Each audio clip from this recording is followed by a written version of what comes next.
Hi, Swamini. Hello, Dayananda. How are you? I'm pretty good. How are you? I'm wonderful. Good to see you. Good to see you. Does Casey have her laptop in her office? She does. Does. Okay. Well, let me just see if I can get this to work. 'Cause for some reason, the Vizio does not want to connect to my computer. Are you plugged into the cable and it's Yep, going over? Hmm. it is not. Boop, doop, boop, boo. And it asked if I wanted to connect to the accessory. And then it was like, no, I'm not going to do that. Hmm. So let me try this again. Keeps going back to Smartcast. On the television? Yeah, check if the source device is connected and powered on. I think Oh, you have it's to do, is it, it's I, one of the HDMIs. yep, yeah, it's HDMI 2. There you are. Oh, we got it. Yay! Hooray. Wonderful. So do we spotlight you? Is that what we do? Yes, pin me. Yeah, well, or I can. Yep, so let me do that from here. There we go. Is that better? It still wants to just show you. So let me hold on 1 second. I should look down here. It's a little easier. Yeah, I think I should be the only thing that's on the television screen. Yeah. Mm. Can you make me? Oh, there we go. So then, Make you a co-host. yeah, There you go. cool. All right. And It's are loud you, enough. Everybody can hear. can you hear her? Wonderful. Yeah, And who's sitting in the back over there? Who is that? that's Savannah. Hello, Savannah. How are you today? So a little bit of a quiet day today at the ashram. Is today Super Bowl Sunday? Yes. Yeah. Oh, yeah. Yeah. It's funny, because here it's like we don't count the days according to the Super Bowl over here. As a matter of fact, I don't think there's very many people over here who are all that into that. So everything is functioning as normal over here. It's sometimes a little strange, just kind of getting acclimated to the different culture and things like that. It's wonderful, but sometimes it's interesting.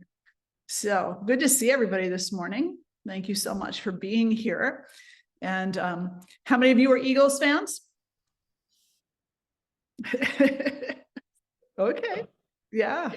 Well, you're in Pennsylvania, so it must be, right? Must be. Well, may your team win. And that's what I keep telling my daughter's partner, Scott, because he's a huge Eagles fan. And initially we didn't think they were going to make it to the Super Bowl. But then he messaged me and he was like, "You never believe Mimi, who's going to be in the Super Bowl?" I was like, "I know, I saw." So may they have a glorious game, win or lose. May it be glorious. Let's sit tall. We'll close the eyes. Take a few moments just to arrive. Taking a nice breath in, a nice, refreshing, relaxing breath out. And then just continue breathing in that fashion in a way that supports you, allows you to be rendered present. And then I'll share the opening mantras with you. And if you know them, you can join. Breathing in for Om. Om. Shri Guru Bhyo Namaha. Hari Om.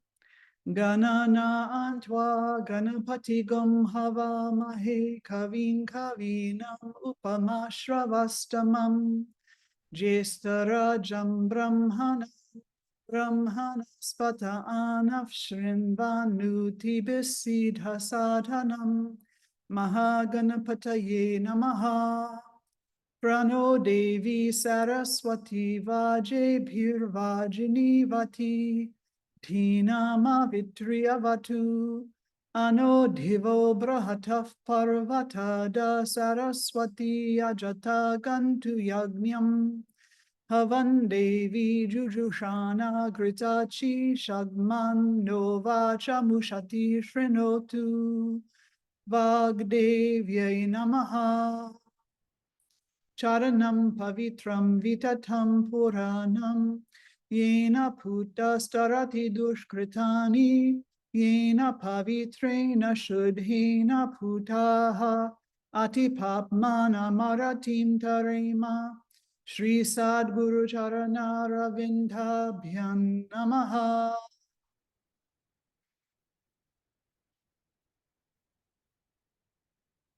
And then gently breathing in and gently breathing out, fluttering the eyes open. And today we'll continue our conversation on the Bhagavad Gita. We've been going chapter by chapter for the last few weeks.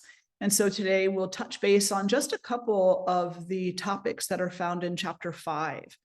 And so each chapter of the Bhagavad Gita is just so full of wisdom and guidance and information and guidance and all of that.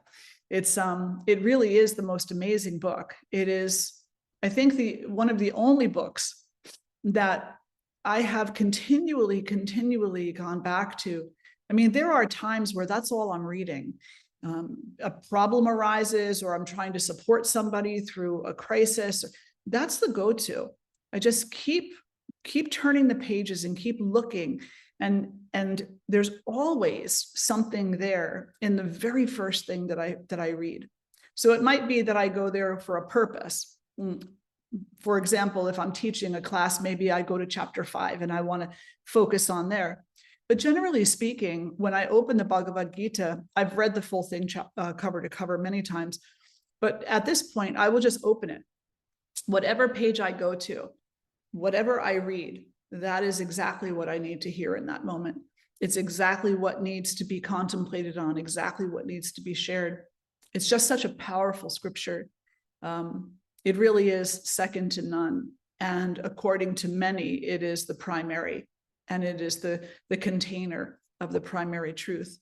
And so for those who might not be familiar with the Bhagavad Gita is 18 short chapters, a conversation between Krishna as the Godhead and Arjuna as a warrior who is facing a war he doesn't want to fight in. And he engages in a spiritual conversation with Krishna, trying to understand why Krishna is telling him to do this, why he's telling him to fight this battle. And just a very interesting note, we sometimes in chapters 1, 2, and 3 get kind of stuck in this idea that Krishna is telling Arjuna, go fight. But actually, when you get to chapter 18, the last few verses tell us something completely different. The last few verses, Krishna tells Arjuna, now I've shared this wisdom with you. Now we've talked about everything from birth to maintenance to death, from sattva to rajas to tamas, from happiness to sorrow and suffering, from devotion to ignorance. And now that you've received this wisdom, now do what you will. Because in the end, it is no choice but yours. So you should never do, and this one statement at the very end of the text that Krishna shares with Arjuna about now do as you will.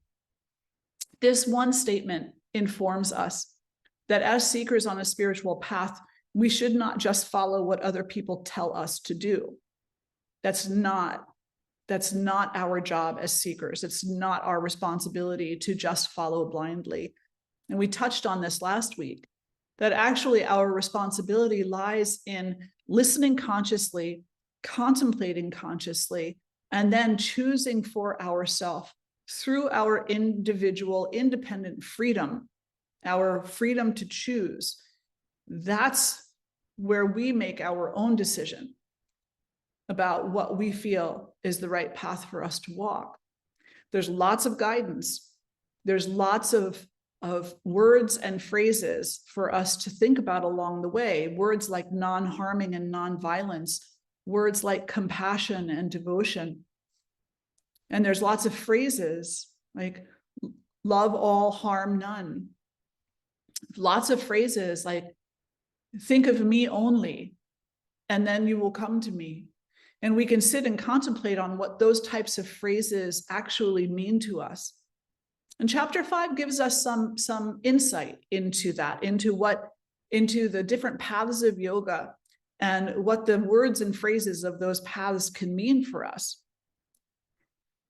Here in chapter 5, Arjuna asks Krishna, he says, of the two paths of renunciation or the path of the sannyasin and the path of action, which Arjuna is assuming that these are two very different things, that they're actually opposites from one another. So between the path of renunciation and the path of karma or the path of action, which one is the superior path that will lead me to peace, to balance, to happiness, to self-knowledge, to divinity?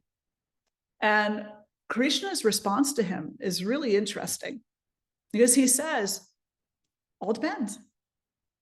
Really all depends. They're both equal. They will both lead you to that destination, to that goal, for lack of a better word, of self-realization. The question is not which one is better. The question is actually, which one are you more suited to? Are you more suited to the path of renunciation? Now, Arjuna has a dilemma. He is facing a war he doesn't want to fight. And this hesitance, this fear, this not wanting to accept responsibility for the path that he's walking on, and being afraid of the outcome, which is as of yet unknown, Arjuna says to Krishna, it's better that I become a renunciate. Let me go renounce myself, like all of those wise ones who live in the forests and the caves, the forest university, the ones who have written off the world. Let me go and be one of them, rather than have to be a warrior and fight this war. And so they have this little conversation, and it leads up to this question, because Krishna is telling Arjuna, there's no moment in this life where you are not acting. The question is, what is the quality of your action? Now, in the Bhagavad Gita, Krishna lays out 3 paths of yoga, and then there's a 4th. He talks about bhakti yoga, the yoga of devotion. He talks about jnana yoga, the yoga of knowledge. He talks about karma yoga, the yoga of action. And then he talks about raja yoga, the yoga of psychic connection, of self-realization, of connection with divinity. And here he's explaining the difference between these paths and the similarities to Arjuna. And Arjuna says, well, the way I see it, there's like 2 choices. You either be a sannyasin or you commit yourself to action. So which one do I do? And Krishna says, well, first we need to understand that you're saying, better you go and often become a sannyasin. And he asks him a really poignant question. He says, do you have respect for those teachers who taught you? The sannyasins who came to you and led you and guided you and taught you everything that they know? Do you have respect for them? And Arjuna was very much, yes, of course I have respect for them. They are my teachers. I hold them in the highest regard. Krishna asked him another question. He said, well, then why? Why do you take their status as a place to hide? Do you think they're hiding? Why do you say you don't want to face this discomfort, this war, this battle, this responsibility? So better you go off and become like one of them. Do you think that that's what they're doing? Do you think that they're hiding?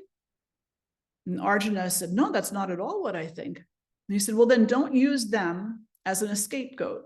Don't use them as an out, because they are called to the path of renunciation because of their virtue and their devotion. That is the path that they are meant to walk. They're not meant to be warriors in the same regard that you are. And you have been called to be a warrior in this life. Therefore, you are not called to be a sannyasin. You are not called to turn your back on your dharmic responsibility. He says, in further clarifying, he tells Arjuna, he says, well, a sannyasin is an individual who is moving beyond the impairment of the opposites.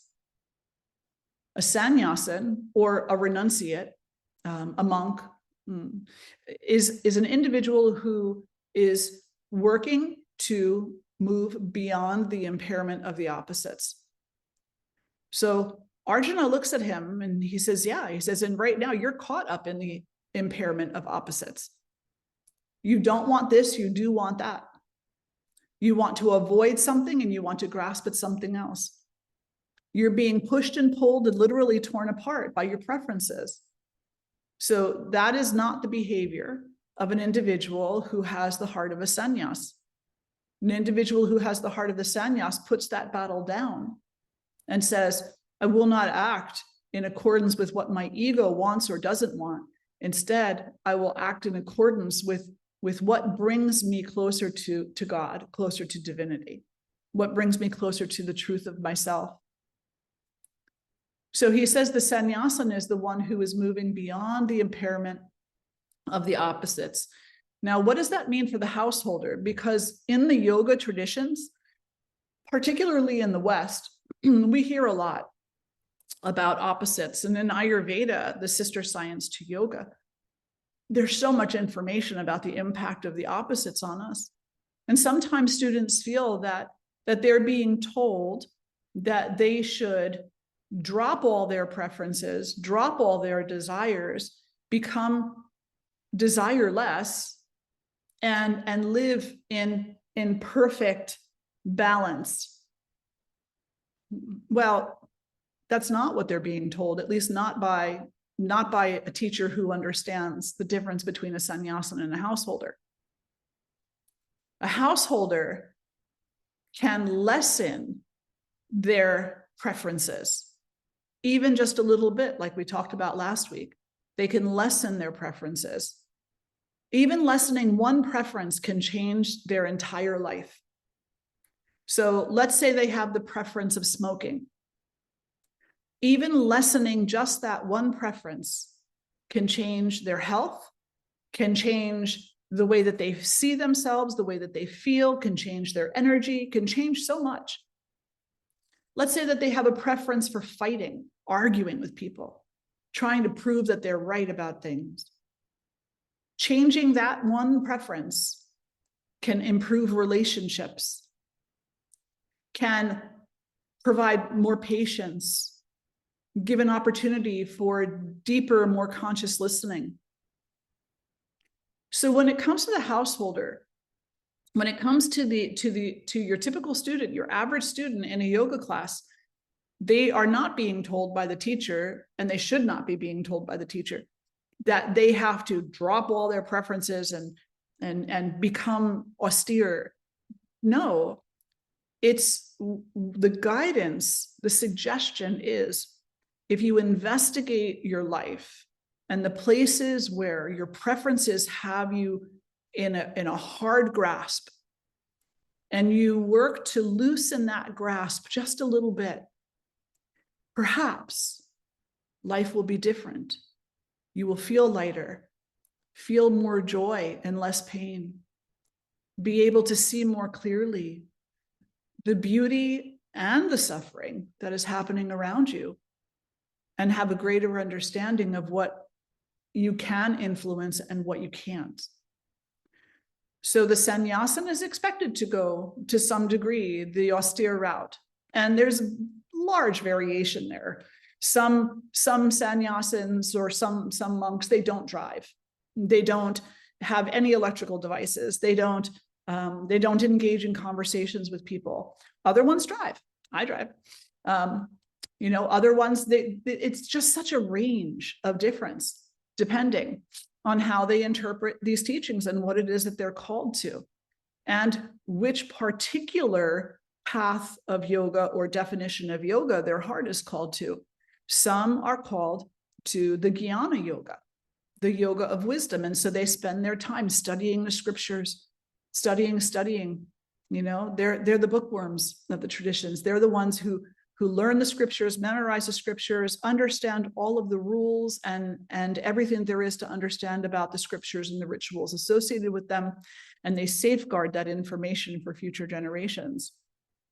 And the sannyasin who is attracted to karma yoga, that individual may dedicate their entire life to being in service of humanity, in service of all beings everywhere, in service of the planet as a whole.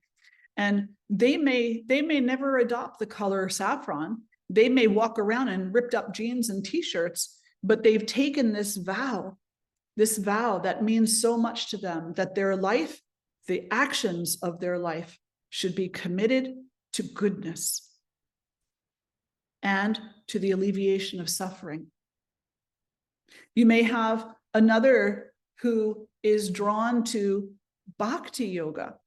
And that individual, you know, that sannyasin is going to be somebody who has dedicated their entire existence to knowing God. And so whether they are in a temple or seeing another person, all they see is God. That's what they practice. They see God in everything, everywhere, and there is nothing that God is not. And you have the individual Raja Yoga, an individual who is called a sannyasin who is called to the Raja Yoga path. This is the meditator. This is like Shiva, the great meditator. And why the meditation? Two reasons. The first reason for intense meditation, for the intense tapas of continual meditation, is to come to know divinity, to come to know yourself, and to come to know the oneness of those two supposedly separate things. So that is considered to be psychic awakening. And so the awakening of one's own true self in favor of unity rather than separation. So in their conversation, Krishna is explaining these things to Arjuna, and he's saying, it's not the path that is superior. It is the intention of the individual. May your intention be aligned properly. May your intention be sincere. And if we look at the world today, one of the things that we find is that sincerity is greatly lacking. There's so much confusion and there's so much distraction. How can sincerity be healthy right now? We have to work really hard because there's just so much coming at us from different angles. Rarely are we not questioned about our motivations. Rarely are we not questioned about our intention, our likes, our dislikes, what it is that we're called to do in this life. We have questions and doubts and resentments coming from all directions. We have fear coming from all directions. And it makes it very difficult for us to hold steadfast to the sincerity of what our heart is being called to. And this is why it's very important for us to spend, as householders, time alone and time with like-minded individuals. Like-minded individuals understand what you're going through. They understand when you don't want to expend all of your energy out drinking all night or doing drugs or in some other type of way. They understand that. They understand when you prefer to go to a kirtan rather than, you know, some other place where you might be wasting your energy or expending your energy and becoming fatigued and tired. They understand the beauty of the mantra, the kirtan, because they feel it too. So the two things, in order to alleviate some of the tension of the doubt that is imposed upon us, the first is to spend more time by yourself, where there initially are not so many voices, and then there are voices from within the head that you must conquer. But eventually they quiet down too.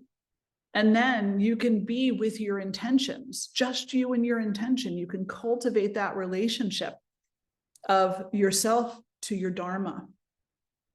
And then the second is to be with like-minded individuals, what we call sangha.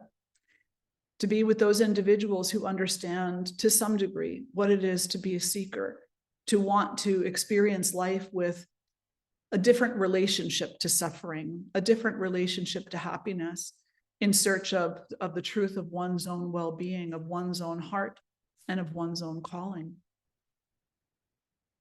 So the sincerity grows when we spend time by ourselves, reaffirming our own intentions. The sincerity potentially grows when we spend time in Sangha with like-minded individuals who are not constantly trying to argue with us and prove us wrong and move us in a different direction.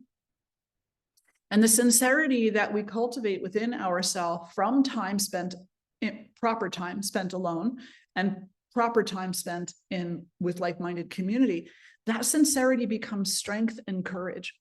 So that as we re-enter those other worldly relationships, we're not as swayed by them. We understand what causes us to feel true or a truer peace within ourselves versus dread and suffering and doubt and fear and regret and resentment. We understand that. And so we're more likely to be just a little bit less pushed around by the world outside of ourselves. But as householders and as individuals who are still walking through the world, we will encounter the world and the people who are in it.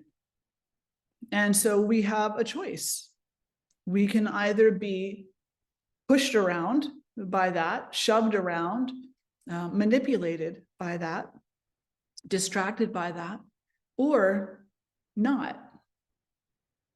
And this is where these qualities that Krishna talks to Arjuna about in chapter 5 become highly relevant for both sannyasins and householders and everyone in between.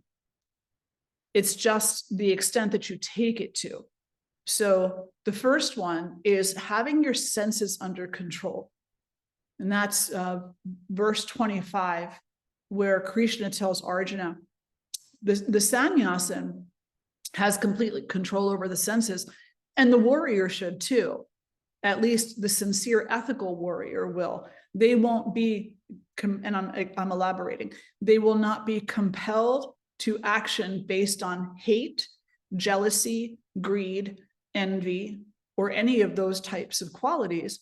The warrior who has control over their senses, control over their emotions, that individual will only fight in battle because it is necessary. It is necessary, and it is the right thing to do. And so what's the difference between a person who goes to war for the sake of going to war and a person who enters into this battle because it's the right thing to do? Well, Krishna has told Arjuna that in a previous chapter also. He said, look, you don't want to go fight this war. Great, I totally get it. But lying down and saying it's better that they kill you, it's better that you go off and become a sannyasin, it's better that you do anything but fight this war, is not realistic, because they've already said they're going to kill you. They've already said that to them, they will not stop until you are no more. So basically what you're looking for is something to hide behind. Don't look for something to hide behind. If you're looking for something to hide behind, if you're looking to lie to yourself, then you are actually entwined in your senses and your emotions. You're not in control of anything in that regard. You're just letting your fears run amok. Instead, stand your ground and do what is right. Stand your ground and do what is right. Now, in life as a householder, we have those similar types of opportunities all the time. When people try to pull us into their gossip, when people try to pull us into wrongdoing, when people try to egg us on into arguments, we can stand the ground, and we can be strong in our dedication to not harm. So no talking poorly about people, no making up stories, no gossip. no investment in hitting people out of anger, in hurting people out of anger, out of hate, out of jealousy, or any of those types of emotions. We put those actions away. And we find, as a result of putting those types of actions away, that we become better controllers of the influences coming in through the senses and impacting the emotions. In 5.27, he says, shutting out external contacts. Now, the sannyasin, back in the day, and you have to remember that the Bhagavad Gita is very old, it's thousands of years old. And so back in the day, and still today, some sannyasins will go off into the forest and live alone. They'll go live in a cave, they'll go meditate for many years, and they won't have contact with anyone. So what does that one mean for the householder? What it means for the householder is, what contacts do you have in the world that are actually really harmful to you? If you are an individual who has experienced trauma in your life, do you continually re-traumatize yourself by watching violent movies, by listening to violent music, by listening to things that people say to you and then blaming yourself, by blaming yourself? You know, do you have these external contacts and that internal voice that is constantly piling suffering upon you? So break those connections. And by breaking those connections, it doesn't always mean that you have to completely end a relationship, but you have to have more control over yourself within the relationship if you're going to keep it. You need to be able to set healthy boundaries and to say when things are not appropriate, and then to have consequences for that you stick to. So that if you say to somebody, you're not permitted, this is not permitted in this relationship, to say, blame me for you not feeling well. You are responsible for your own wellness. And then they continue to blame you. Then maybe the consequence is you end that conversation and you don't engage in it anymore.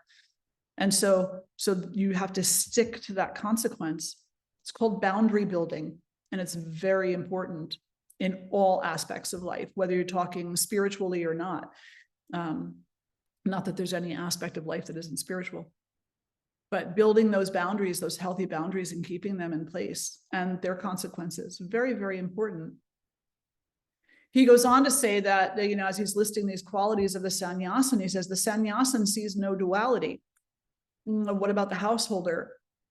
Well, the householder works at it, just like the sannyasin works at it. It doesn't come automatically overnight that we're like, oh my gosh, we're all one. And, you know, there's absolutely no difference between us, spiritually speaking. And whether you're my enemy or my bestest friend, I see you both in the same light. That takes a long time to cultivate that type of perspective. So how about we just start small and we acknowledge that it's easier to love and like some people than it is others. And we're going to work and try very hard to not allow our preferences to determine if we hate someone or not, if we dislike someone or not, that we're going to work very hard to give people their own space and to not become judge and jury over the quality of their person. It's not something that we're going to be 100% successful at overnight or in a very long period of time. That's actually, I think, one of the most challenging ones, because we look at other people as examples. We tend to look at someone and say, well, that's an example of what I don't want to be. That's an example of what I want to be. That's an example of what I don't want to have happen to me. That's what makes me afraid of my own tendencies. We look at other people and we use them as a mirror to ourselves. And we really need to do that a little bit less, unless it's uplifting us.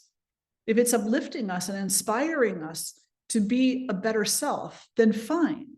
But if we're using it as a reason to hate and harm and belittle and devalue and continue that behavior, then we need to find a way to move away from that tendency. And so he goes on and he says, you know, the sannyasana intends the well-being of all beings, of all beings. What does that mean for the householder? Same thing. You just work to lessen your violent tendencies. And some might be saying, well, I don't have that many violent tendencies. I don't have violent tendencies. Well, tell that to the little spider in your kitchen. Tell that to the mosquito that lands on your arm.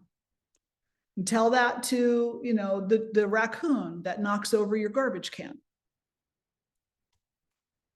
So we can begin, and householders can begin, by harming less. Intending the well-being, looking at the little spider and saying, in all honesty, you're not my favorite. I'm afraid of you. But that doesn't mean I have a right to kill you. So how about we somehow scoot you outside? Or we just leave you alone and let you walk down the corner of the hallway all by yourself, and I'll stay back here. So you stop yourself from giving into the violence. And as you stop yourself from giving into the violence, you start to feel something really wonderful. You start to feel relief. Because the fear of our own violent nature is by far so much more powerful than our fear of that spider. So when we don't react to our fear of the spider, we recognize that we are not as susceptible to our violent nature as we had thought we were, that we actually have a little bit more control. And that brings a great amount of relief and uplifting inspiration. It empowers us to continue behaving less violently, to finding more ways. Okay, great. So I was able to let the spider live. Now, okay, what about the mosquito? You know, what about the raccoon that knocked over my garbage? What about this? What about that? What about that person who was very snide to me? How can I find a way to not be violent back? So that's the way that the householder approaches it. And really, is there a difference between the householder and the renunciate? Because the renunciate has to learn how to do these things too. The renunciate isn't just automatically, most often, isn't just automatically, you know, in line with these things. They have to learn also.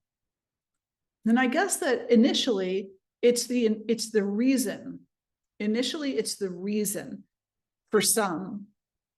Take this with a grain of salt, because nothing is 100% across the board. But initially, the householder takes part in these types of behavior modifications because they don't want to suffer. They're looking for happiness. They're looking for less suffering in this life. The renunciate adapts these behaviors because they're looking for God. They're looking for God. Eventually, the householder may have that for the reason also. But initially, typically, for most householders, it's, I just don't want to suffer anymore. And whatever it is that's causing my suffering, I want to adjust it so that life is different. So I'm happier. Whereas the sannyasin will say, the only path to God is the path of kindness, is the path of not being pulled apart by these tendencies. And therefore, I surrender these tendencies because I'm so compelled in relationship with that. He says that the sannyasana is free from anger, free from fear, and free from desire. And I think we have to take that one with a little bit of a grain of salt, because even the Dalai Lama, who is a very, you know, he's a very inspired, awakened being. And he will be the first one to say he gets angry. He gets angry. Absolutely, he gets angry. But his relationship to his anger is different than most people's relationship to their anger. Swamiji would get angry, but his relationship to anger was different. And I remember at the ashram in India sitting with him one time, Everybody had gone off to class, and I was just about to go, and I was like, oh, I'm going to get one more cup of chai before I go. And so I walked into the cafeteria. Now, in the cafeterias at the ashrams in India, you sit on the floor and eat. There's no tables. So they have these mats laid out, and you sit along the mats and you eat there. And as I walked in, it was empty except for 2 cooks and Swamiji. And Swamiji was sitting on the floor having his lunch. And I said, oh, I'm so sorry. Please forgive me. I will leave. And he said, no, get what you're going to get. And then come sit. And I was like, oh, darn. Okay. So it's like going to the principal's office, you know? So I went, I got my chai from the counter. I went over and I sat next to him, and he just continued eating. And I'm looking at my watch going, I got to be in class.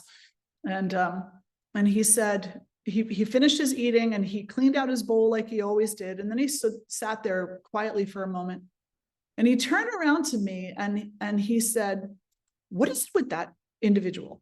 All they do is talk, complain. They talk like an old woman talks. They should stop. And then he looked down and he said, okay, go to class. And that was it.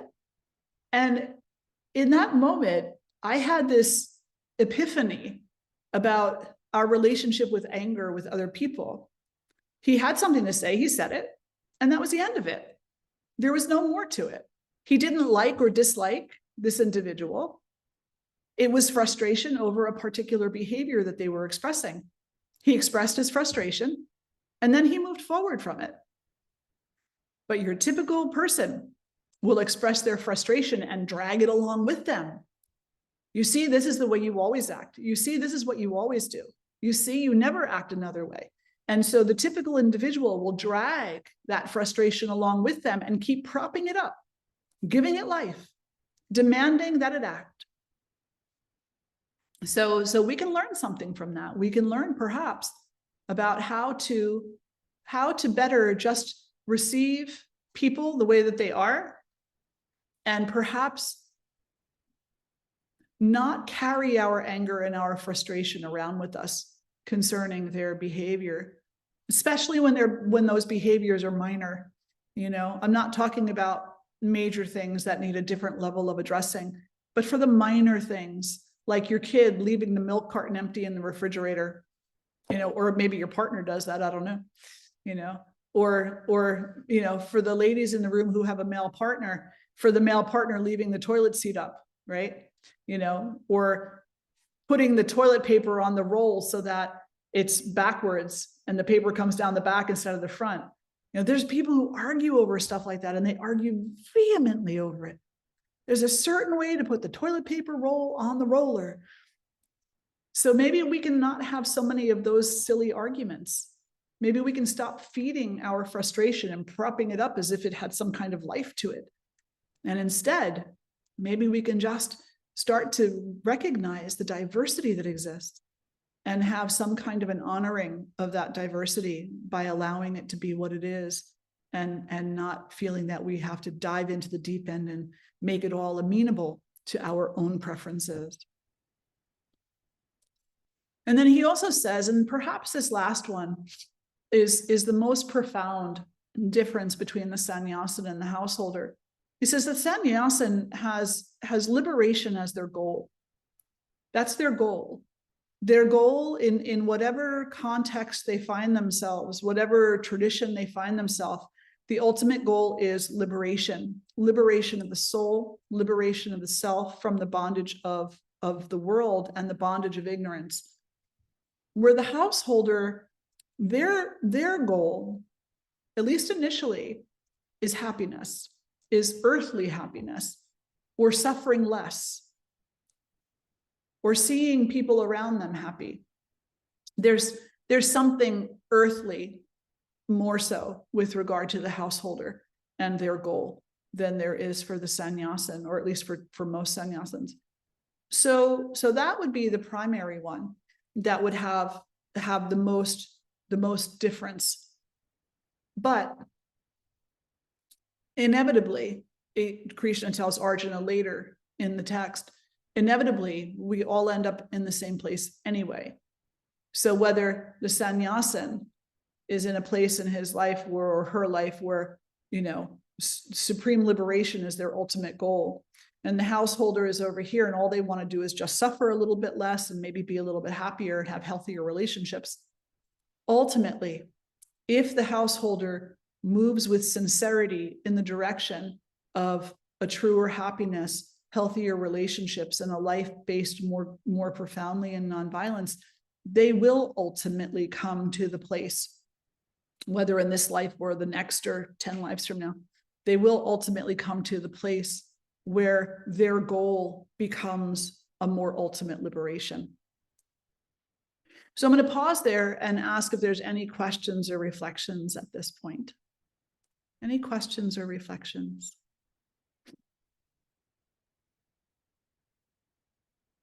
Dayananda, I had to mute you because it was feeding back a bit. So if there's any questions, Dayananda will have to unmute the computer.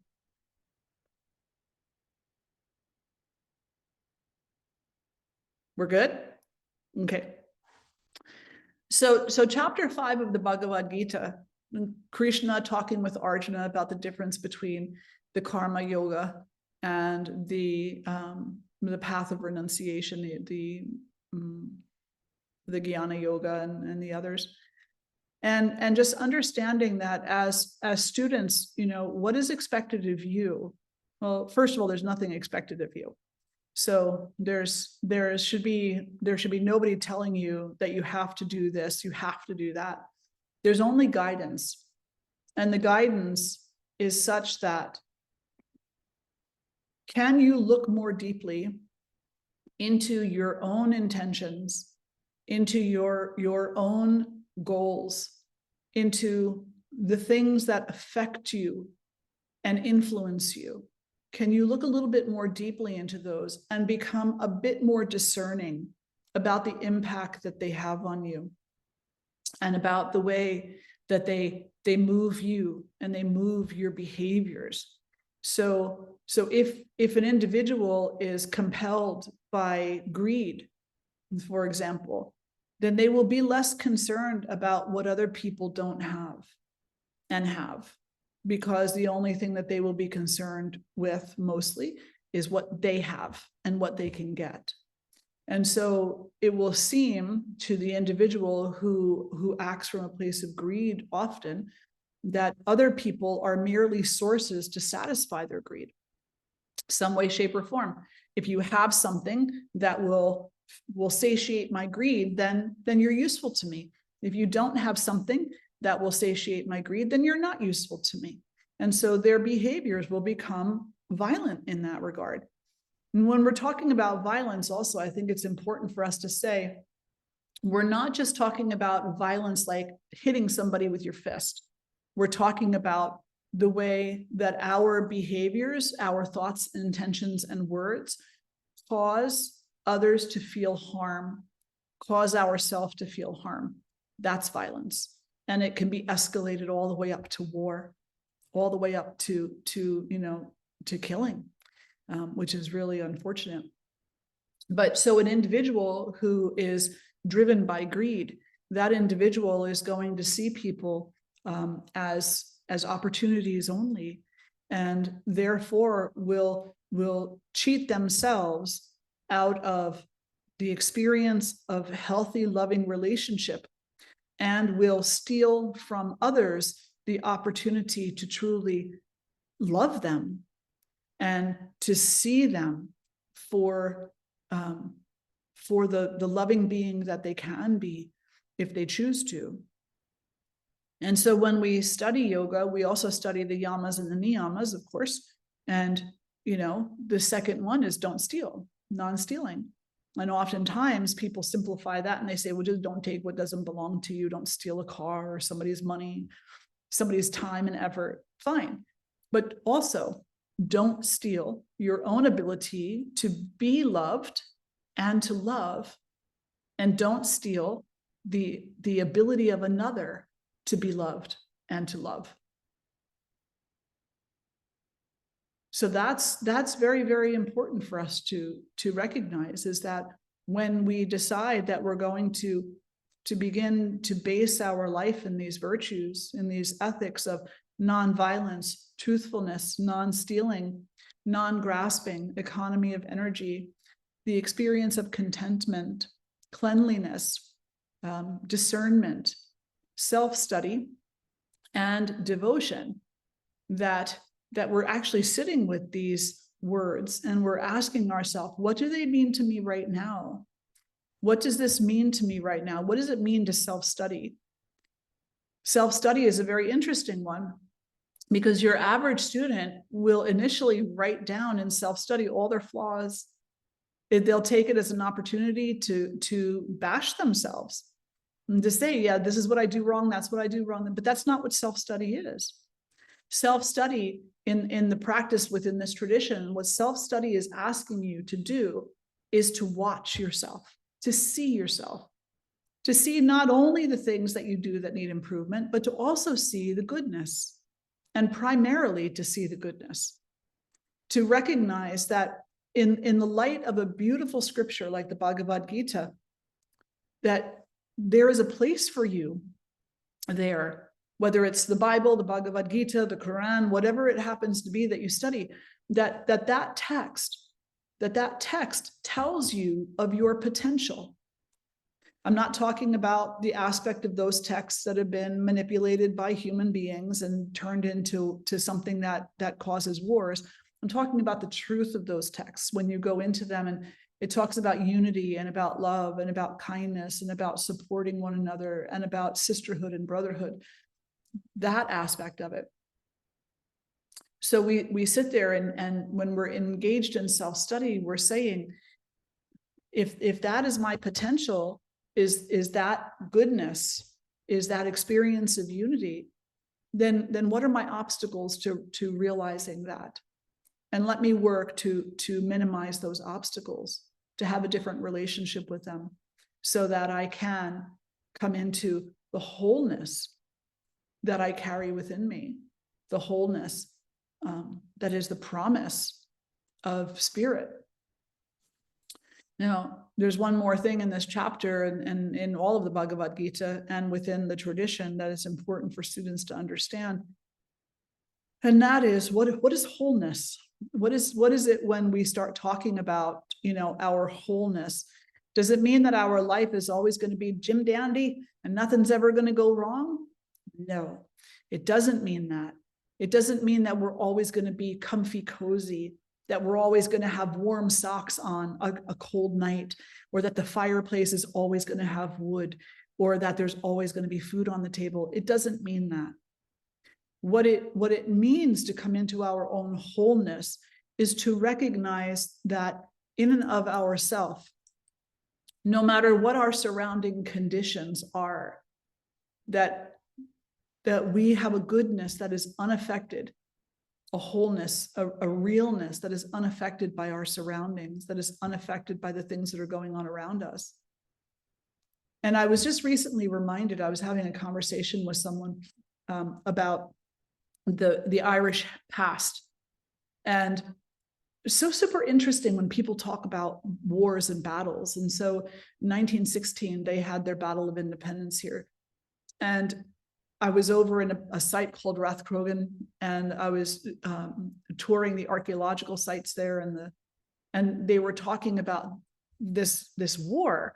And they were saying how in the day when the battle was being waged, yes, the sides were taking their sides. One was battling for independence and the other was battling for the empire. And, it was a bloody battle. It's a horrible battle.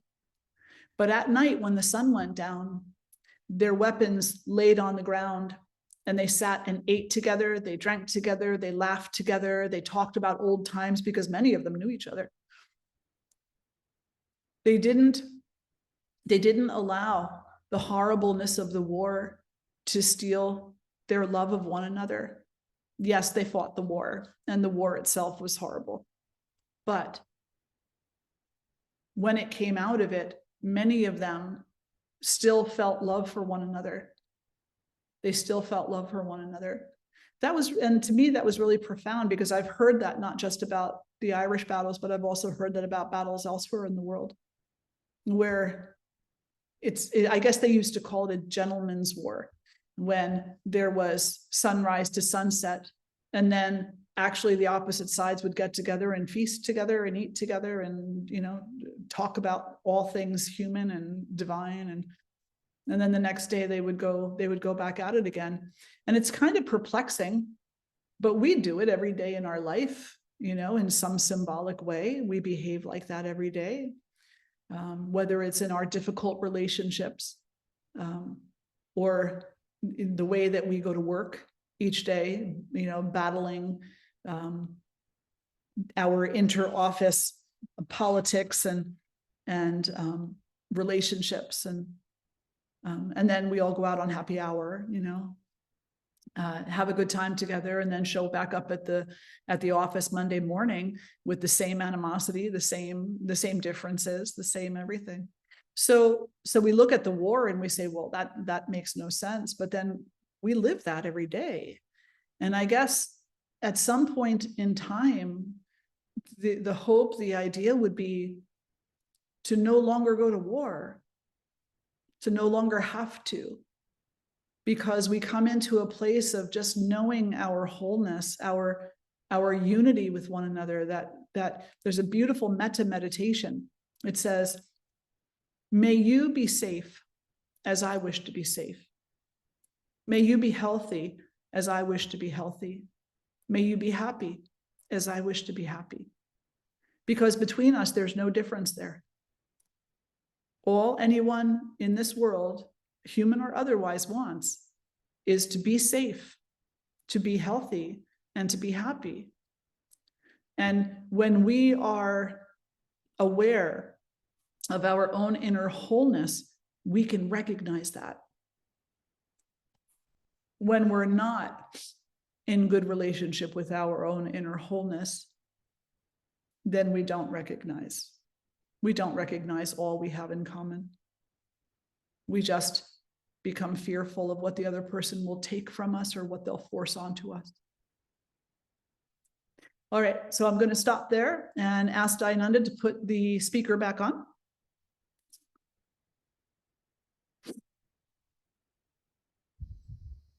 And then ask if there's any reflections or questions about today's talk. Dayananda, what about you? You have something to say. I know you do. I have a question that is, what is your suggestion when there is something that you will feel irritated or angry about, some kind of action, and it is something that is completely inescapable? Coming from yourself or another person? Coming from another person, or a government, or so on and so forth. Yeah. So it's really kind of interesting it's a great question. And I guess the first way that I'll answer it is this. Krishna tells Arjuna in the Bhagavad Gita, you have no claim to the fruits of your actions. It's not possible to claim the fruits of your actions because you don't know what they're going to be.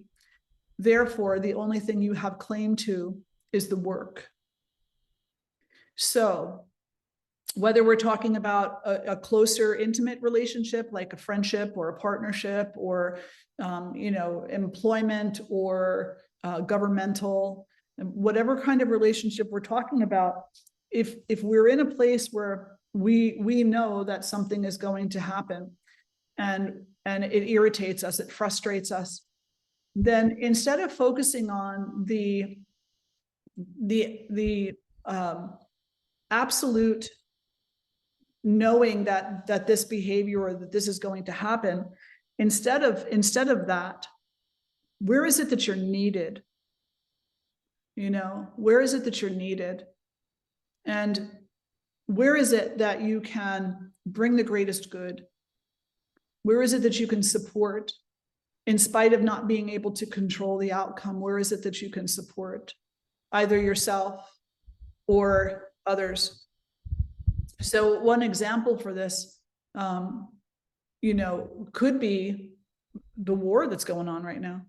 You know, so many people are so busy complaining about it, but how many of those people have donated to the funds that are actually going in and bringing medical supplies and food and things like that? How many people are doing fundraisers themselves, or are invested in minimizing the burden that they can do nothing to stop, right? Because we can't stop other governments necessarily, at least not yet. So how can you be of the best use for yourself? What can you do to keep yourself grounded in seeing and recognizing that goodness exists, that inspiration exists, and that humanity exists? And it gets a little choppy depending upon the specific circumstance that you're talking about. But sometimes you just have to let other people also own what is theirs and stop taking ownership over it. So if it's a more intimate relationship, like a friend, you know, who's constantly treating you in a certain way, you have to stop taking that as belonging to you. You know, there's a way to do that. There's a way to say, this aspect of our relationship is not healthy. This aspect of our relationship, I will not accept. So whenever this behavior comes forward, I'm going to move myself away, because I don't have the skill right now to address it in any other way than to remove myself from it. But we don't remove ourselves in anger or hatred, if possible. We remove ourselves because we know that in this moment, there's nothing I can do about it. So to stay and try to fix it, to stay and try to force it, it's a waste of time. It's a waste of time. It's a waste of energy. But if we can become skillful at navigating those stormy seas where, you know, an individual is a complainer, right? Maybe, and we all know somebody who like that, who every time they call, they don't even say hi. All they do is complain. And then you see them in person, and all they do is complain and complain and complain. And you're like, well, this is so draining of my energy. And then change the subject. Be straightforward. You don't have to hurt them and be like, you know, you're a real jerk. You don't have to say that.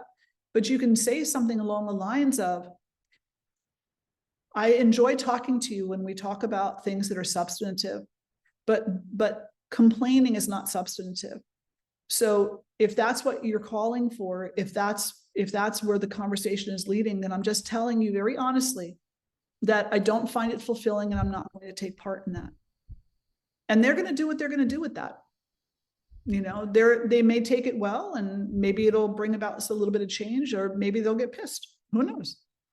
You can't control the outcome. All you can control is the work that you put into it. And that applies to everything without exception. Hopefully that was helpful, Diana, to support it. Okay.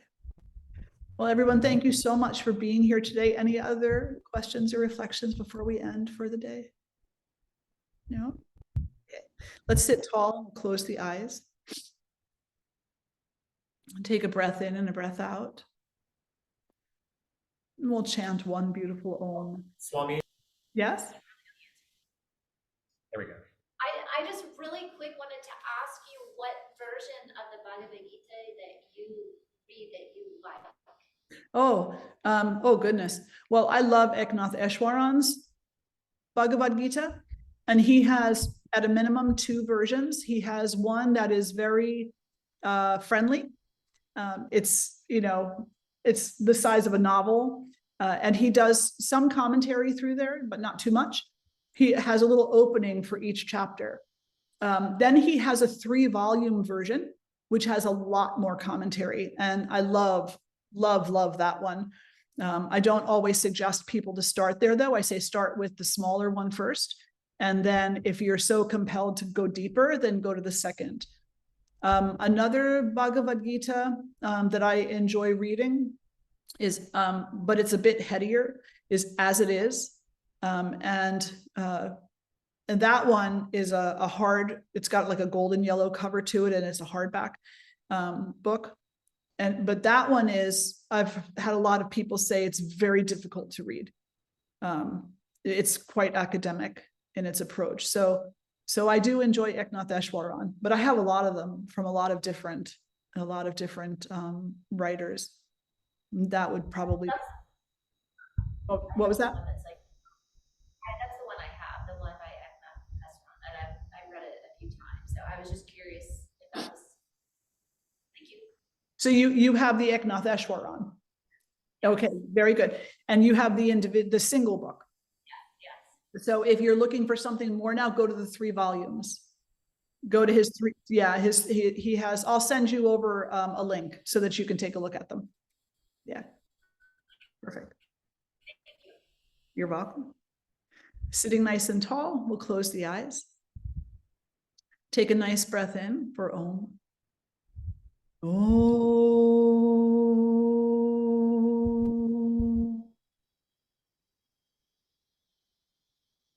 Loka samasta sukhino bhavantu. May all beings everywhere find peace, love, light, and happiness. May all beings know their oneness. Om Shanti, Shanti, Shanti. Have a beautiful day, everyone. Thank you so much for being here, and I'll see you next week.